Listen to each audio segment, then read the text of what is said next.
All right, howdy, y'all. Welcome back to King's Court. We're just two friends who talk about sports. Everything health and wellness. Solo with y'all checking in today. And JD. All right, we got a good debate topic for y'all today. Is the NCAA doing enough to support student athletes' mental health? What do you think about that, JD? I would say they could do better. I mean, that's a lot right now. I mean, mental health is a very big topic nowadays. I mean, a lot more woke people, and they realize that, they stressing out on a lot of stuff when they don't have to stress out about, but they're stressing out about it, and they're not. I don't see they really getting more. I don't see certain stuff you do gotta stress about because everybody ain't gonna make it to the league. Let's be honest. And there's a bunch of athletes in the country.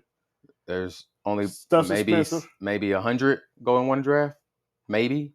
Yeah, look, about let's say a good 300 to 400 players going to draft. That's my graduation class. Yeah, like that is not a lot compared to like to the athletes that's in that program. For all the athletes that are in the program, all these schools. You got to think about all the D1 schools, all the way down to the JUCOs, the HBCUs, all these different athletes, and only so many slots available. Everybody can't go to the league. Not everybody can get that bag. I mean, it's nitty gritty around here. Everybody can get that bag nowadays. There should be more. I said there should be more programs for people because they have such high pressure. Oh, I'm going to the league. I'm gonna go to the league. I'm gonna get it, and then don't get drafted, and their whole psyche is just like, that's all I got. Remember, I didn't really pick a good school and program, nothing like that. I just did wherever I can do the quickest I can get to the draft. I'm trying to go ahead and get picked, drafted out. That was my thing. Not only that, it's not just all doom and gloom, but if you're good enough still, you could maybe go to the G League or be an undrafted player. That's happened too. Or a free agent. And somebody they turned that little opportunity into something big. Just take that small chance. I say you put yourself out there, take that small chance. Somebody gonna see, hey, they really would it. I like that. I like that about them, and then snatch them up. He could start. You never know, for real. Good start. I said they should have more programs and stuff, just like injury. He could have a whole career injury. Hey, he's a student athlete, life breaking career injury like that, legs, bone crashing like that. Boom, your whole psyche messed up now, man. And like I said before, everybody last name ain't Manning. When Cooper Manning got injured at Ole Miss, he still had the Manning last name. Your dad was an NFL player. Both of your younger brothers went to the NFL, Peyton and Eli. So you got that name. You were good. Like you never had to worry about those bills on those medical bills on your family when you did think, am I gonna walk again? Yeah. Well, I've been crutches when I've been in a wheelchair for the rest of my life. So, and that same goes to the topic that we're gonna talk about later for them.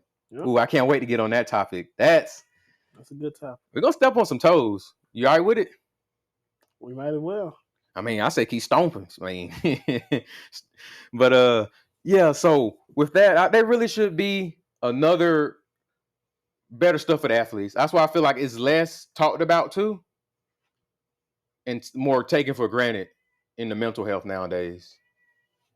I would say life is more stressful because the American dream used to be more simple. Yeah, used to be easier. Two car garage, a house. White picket fence, maybe a family dog. 3 kids. 2 kids. Yeah, two or three. Kids. 2 or 3, 3 if you really, you're the risk taker. But it's like, man,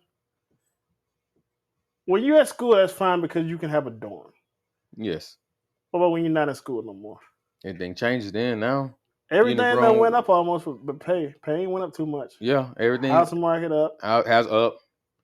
The interest rates up. Yeah. So if you would get a house, want to buy, you can't buy cash. I mean, it's hard, and it's more of a harder on you if you buy cash too. I mean, that's a big old dip out your pocket and everything like that too. But most people nowadays, you're not buying the cash, you're taking a loan. Yeah. So that's the interest up. Like I said, interest up there, and then some struggling, right? Some of them struggling. Like I said, they ain't come from a good prestige name. They didn't have a family name on them. Yeah, some people come from a place where, hey, I didn't have much, but I'm doing what I can. And then that was their way out. Think about it. That was their way out. Yeah. And then now, some of them see it like, well, they pick other options to cope, right, with their mental illness now. That's come replacement right there. Instead of having programs there to help people deal with that, now they're picking alternative reasons to cope. Hey, I'm going to use this, hit that, take that, shoot that. I think it's way too much with the medication. Way too much. Yeah, or too heavily relying on the pills and everything. One pill to fix all. And I understand injuries and stuff, but I've known people who have become addicted to stuff from being an injured player. The morphine taking those pills strong and painkillers and hydrocodones. whatnot. Yeah, they get used to that, and then lower tabs. They used to that, and then they try not to get off of it. They try to pay the doctor everything. Hey, I'm still hurting. Well, you've been healed. You've been on the field hitting them touchdowns and all that, and you busting out threes. Point. You're a star right now, but you tell them you still don't. Oh, hey doc, I ain't feeling good like that, or I still need this. My leg ain't healed right just like that, or I still have this pain. That's why I said that's why I said I see like it's their alternative saying help.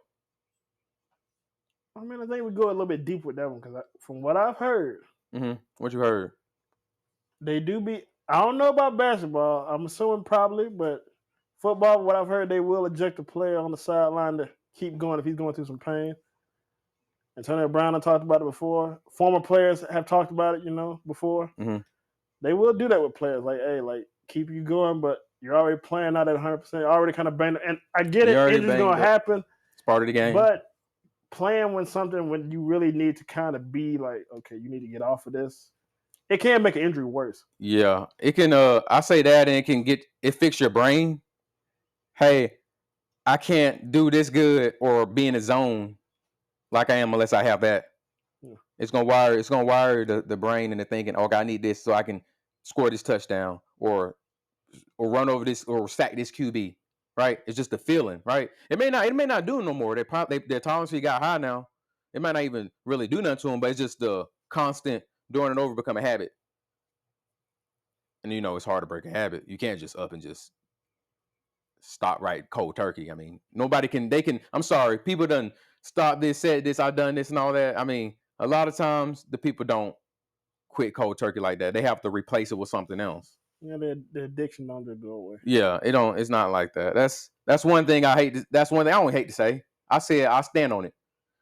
That's one thing that people won't understand. That's why they come. Oh well, I ate this sandwich now. I'm losing weight or got this now, right? I'm losing weight, everything like this. I just quit doing this and just did this. You're still doing this. You might every once in a while stay. I know I work out, right? Mm-hmm. I hit my workout days, but still I cannot. I eat a donut every once in a while. I mean, I gladly admit it. Man, I work out I still every once in a while get a donut or have a bowl of ice cream and stuff like that. I mean, I'm not one of those little people. Oh, I don't do this. I cut this out. I boil my chicken. It's tomfoolery here, boy. I mean, no, I ain't gonna just boil some chicken. I'll grill it, but I ain't finna just. I ain't gonna boil this hooliganery stuff around here. I mean, what do you make it?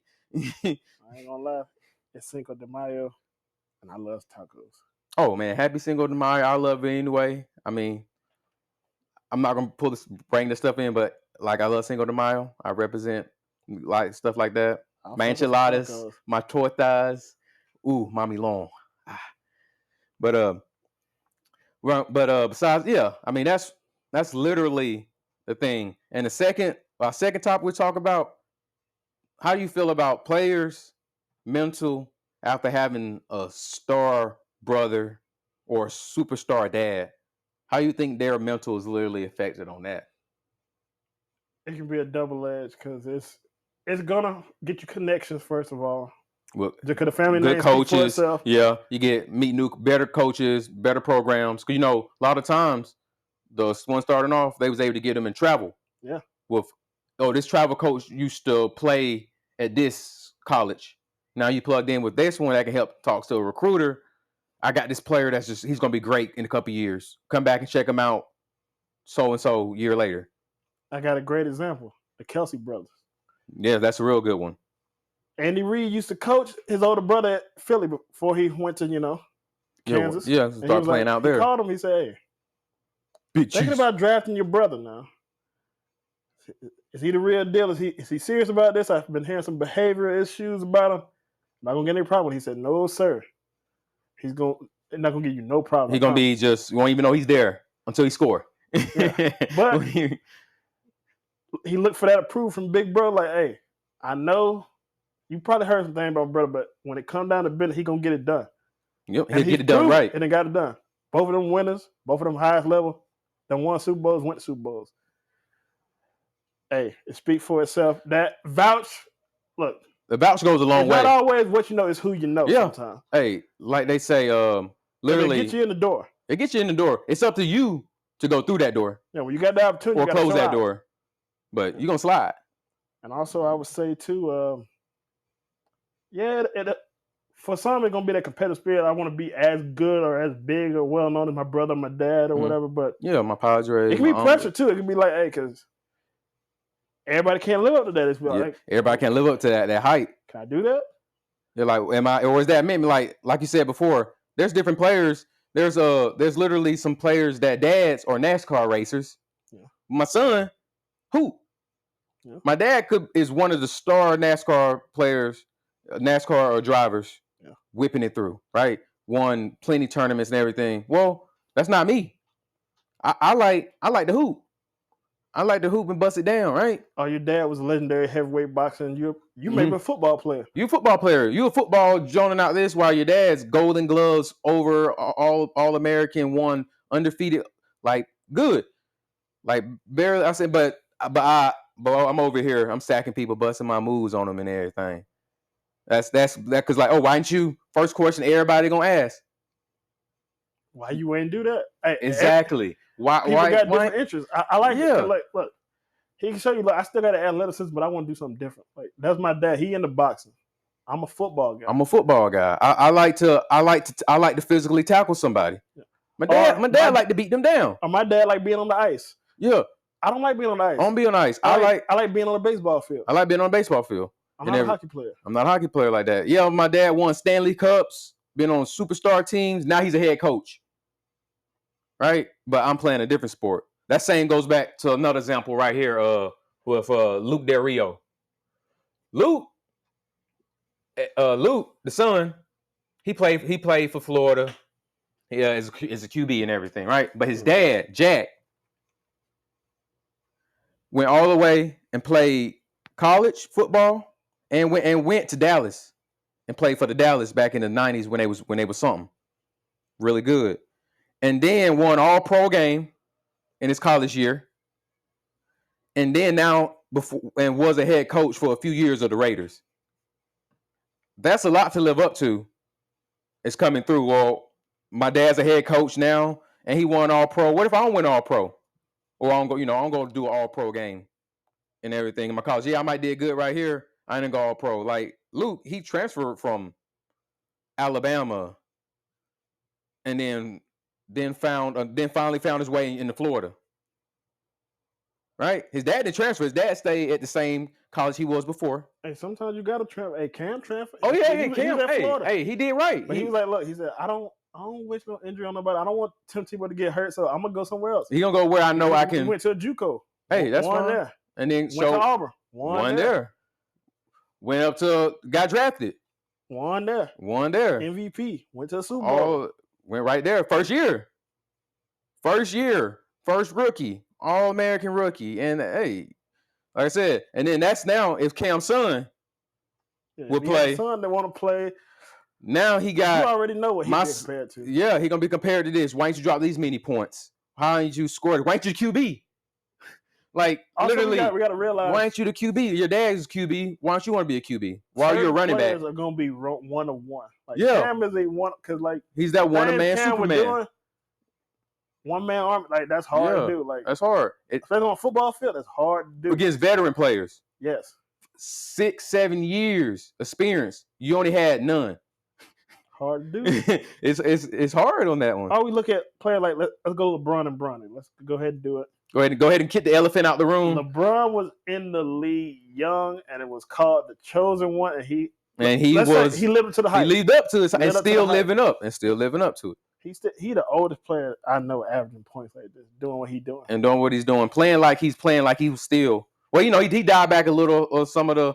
But he's more developed. He's more experienced. He know what he's doing still, but still playing at a high pace with all these young players. Even when his athleticism went down, because he can't be as bouncy as what he got. The knees, knees. They're going overtime. It's times 2. 21 season knees. Yeah, times 2 on it because you constantly bouncing up and down all the time. So his 3-point percentage went up. You got to. If this go down, some got to go up. Out of my assisting, my steals, my rebounds, some got to go up. My threes. One of the best facilitators of the game, still. Yeah, like get other guys involved and get his. Still keeps players involved. Yep. And all that. So, but yeah, that's definitely, like I said, the Bronny. Like, he didn't get drafted out. He didn't get drafted. He's still playing. Bronny did have the heart issue. He still does have it. He did have a scare there, but he's still playing. I like that. I like because he's still playing. He didn't take it to like, damn, this heart condition happened to me. I just need to give up right now. That definitely is a curveball, a huge curveball. There's a huge one right in there. That's I think that's one for any athlete that's grew up like, oh, my dad was a pitcher, right? Yeah. Greatest pitcher it was. Now I'm pitching. I want to pitch now because my dad was a pitcher. I learned from him. Yeah. Finally get there in the field. I'm not a pitcher like I think I am. You know what I mean? I'm not a pitcher like I think I am. I'm a better at first base. Or a batter. I'm a better batter and first baseman than my dad was a batting or anything like that. Now it's like, I got to work with something else. Like Bronny, he got a talent. He's going to have to work with the same way that he's a little bit different now. Plus, now he got a time limit. He on a time limit in his minutes. And it hurt with his mental because now I got to do so much in this amount of time. And he got other pressures on me that other players don't have to worry about. Yep, people's on me. Why ain't you like Bron? Why ain't you doing this like Bron? Why can't my body kind of fighting me a little bit? Hey, I'm not Bron. I am Bronny. That is who I am. At the end of the day, that's who he's gonna be. Let him play how he wants to be. And also this, you know how hard it is to be the best player on your team? LeBron can say that for years. Like, he was the best player in Cleveland. He was the best player. Well, it was argued, but he was the best player with the Heat. It was close. Yeah, it was. He had some competition with him, but still, he had to. But still, like you said, he was at that time. He was that star person. Yeah. Now you may not be the best player. Are you the second best? Are you that third option? And if you that third, why can't I be second now? Yeah. Try to get to that second spot. Like, challenge yourself. That's what gets a lot of people. They're like, well, I'm third string, right? Well, guess what? Why can't I first? I gotta be better than first. No, hold up. Be better than second string. You on the team. It's something different. Yeah, be better than the second. Yeah, you on the team. You out of them, you made the team at least, right? Okay, now I'm third string. Okay, well, let me get better than. Let me check out the second string person. Work out with him, right? Let me get better than him. Now I'm second string. Let me work out with the first string finally. Get better than the first string. Now I'm splitting time with the first string. I mean, that's what a lot of people don't look at it. They look at it like it's a crazy amount distance if you can just chop that mug up. Or if it's a stacked roster. Oh yeah, okay, yeah. If it's stacked like Bama, if it's stacked like Bama, roll tide, like that, like Cam did. He said, "Hey, you got to go somewhere else." That ain't me. I don't wish injury on nobody. I'm gonna go somewhere else. I'm still gonna ball though. I'm ball, but I'm with that. What I made of. I'm with that though. I'm not about to sit here on a full stat roster. I'm not gonna just sit and watch it and just watch the whole time. Just ride the bench till my NBA. No, I came here to play. I came to show you what I can do and everything. I'm gonna go somewhere where I know I can play. That's why I said this kind of dude helps out the player's psyche with them going to lower teams now. That you don't have to rely. Nowadays, you don't need that stacked team to go. It go because your confidence boost up now. I would say everybody can't do it. Everybody can't do what? Let's see. Not everybody gonna go to Alabama or Georgia. Yeah, with the Auburn stat roster. What if you're like Clemson? You're not gonna go that. What if you end up going to a school like, let's say, Texas Tech? Texas Tech, right? But you want to play for the Longhorns. The way bigger school, like I said, the Longhorns. A&M, another bigger name. Houston got a bigger name than y'all. Mm-hmm. Like, yeah, what you gonna do though? You gonna have to turn up. I said, hey, you got to turn up. If I see that I'm over there, I'm gonna turn up. Because look, there's so many people I done seen hit the draft from team. What that team? So think about it. If you in Florida, that team? All the competition, you got the Gators. Oh, you got the Seminoles. You got the Hurricanes. You get the Hurricanes. At one of them schools, Jaguars. I'm gonna make myself known though. Yeah, I'll make myself known in there. I'm gonna put my print in there. I'm gonna put my print so they know about what's going on with me. And then same with brother competition. Thomas Barber. He had 2 other brothers, right? They all 3 of them went to the University of Minnesota. One brother plays for the Dallas. One played for San Francisco. He went to the Vikings, right? But think about it. You had 3 brothers before you. You had 2 brothers, 3 total, but you had 2 brothers before you go to the same school as you and everything. But all 3 of them played different positions, but they both were superstars. Kind of hard. Like, okay, well, maybe I wanted to be a center like my brother. Well, I'm a corner. Maybe I want to be a corner like my brother, or QB like my other brother, and everything. Right now, you're like, dang, but I'm not clicking with none of this. But I turn up to be, I'm a 5 running back. I'm a 5 running back. I'm running them down. Got different skill set. Yeah, I'm different down. And then whole family, like you said, the Barber family already got the name anyway. Dad went, played in NFL. All 3 of them now are in NFL. Let's talk about it. Let's talk about another family, the Curry family. Oh yeah, the dad played. Dad played. Curry played. His other ones played. His other brother Seth played. His other, but look, and that's the thing too. You can say, well, that go with the Ballos. Seth was very good too, a player. He was a good player, but like he's not Steph. He's not Steph. But also, Steph was on a dynasty team. Look, their coach was a good player and a great coach as well. And the coach too played for Golden State back in the day. I didn't know that. He played for Golden State and the Bulls because he played around with Jordan in them. Yes, but he played 1 season down there at Golden State. And then you got to think Clay was there, Draymond was there, all these other people. They had those Splash Brothers. It's pieces now that for a championship roster that maybe Seth didn't have. Maybe Seth wouldn't have been the guy, but he could have been, the guy. He could have been like Steve Kerr, that guy that make that final shot in the front. But we'll never know. He was never on a roster that stacked. Yeah. Some roster that stacked. Because look, you had Sean Livingston, Andre Iguodala. Iguodala in there. He was busting down. Iguodala was on rebounds. And if not, Draymond was there, teabagging. But he was down there.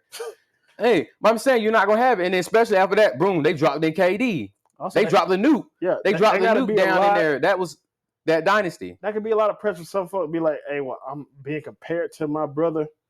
On a dynasty team? I would say, though, Seth has had a very good career, though. Yeah, he's a damn good player. Oh, man, he doing what he had to do. He came in the league, too, when they didn't think. Remember, he was a dark sheep. They didn't. If he got to the league, he didn't. If he did, he did. That's cool. You know what I mean? Pip, pip, cheerio, right? But Steph, oh, yeah. But the same thing. But remember, they didn't even care about Steph until he showed them what he could do. Just like they didn't care about Steph. They ran it, just like the Ball family. LaMelo, Lonzo, like their dad had dealt with he was in there before. Well, no, he wasn't playing. He was, I think he was like a manager or something like that. Some people said their dad was doing too much. Towel boy, something like that. He was one of them. I think he was a staff person though. Some people said their dad was doing too much. That's what you do when you believe in your son. Hey, he going hard for his son. I would too. That's family love. That's family love, man. Like that. That's family love. I'm gonna do that. I'm gonna do that. My sons, my daughters too. Hey, she ended up being in the women league basketball. Hey, go girl, go. My son ended up doing that. Go, man. I said, gotcha. That's a good point. Hey, and look, you gotta put on for the family. The brand. Hey, like you said, the brand name from the family become a brand name. Talk about a family too. There was a lot of content because they all played the same position. The Mannings. Oh yeah, all of them. From the daddy. I know. To the big brother. To the middle brother Peyton, to the little brother Eli, and then so on the other family one. I know passing the turkey around, literally in the house. They passing it. Look, but I would say this. I'm just gonna say it for y'all. The little brother ended up being the best one. Yep. Eli ended up being the best one. I'm sorry, he did though. Mm-hmm. He was. He got the golden horseshoe. I would give Peyton his props because I would say there's a reason they call him the sheriff. He was the system. Mm-hmm. 4 different Super Bowls, 2 different organizations, all different head coaches. Yeah, it was him. He was. It was him. He was that one. He was like that, but also he defied the odds because he was the oldest to do it. Because he was in here 9 years before he went to his first Super Bowl. Yeah, he stayed committed too. He didn't change over. He stayed with the same one. He did not quit. But Eli, I'm saying, 2 Super Bowls against the GOAT. Beat him and won the Super Bowl MVPs, he like that. Yeah, he I like that. He may not have put up the big regular season number, but when it count, he delivered. Mm-hmm. And it made sure he dropped down. All right, y'all. That's it for today. Signing out. You got Solo and your boy JD. Don't forget to click that bell and ring it. Make sure to like, comment, and subscribe. Leave a comment. Suggestions for what you want to see. We'll see y'all next time. Can't wait to see y'all again, man.